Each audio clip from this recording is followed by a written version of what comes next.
Socialcomunistas, impíos, pecadores, herejes, la Santa Inquisición Popular y Feijoniana os juzga San Benito Boguera. Yo soy cristiana, católica y practicante y me parece estupendo. Amén, hermanes, amén. De verdad, Nolasco, que alguien le diga, por favor, que pare.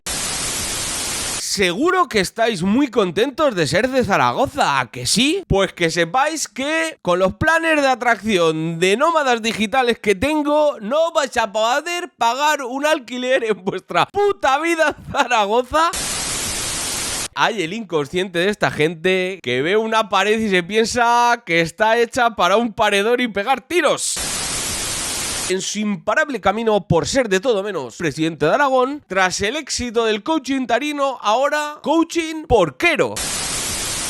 Aragón brilla en los Oscars del porcino con 11 galardones, solo no ganó Galicia.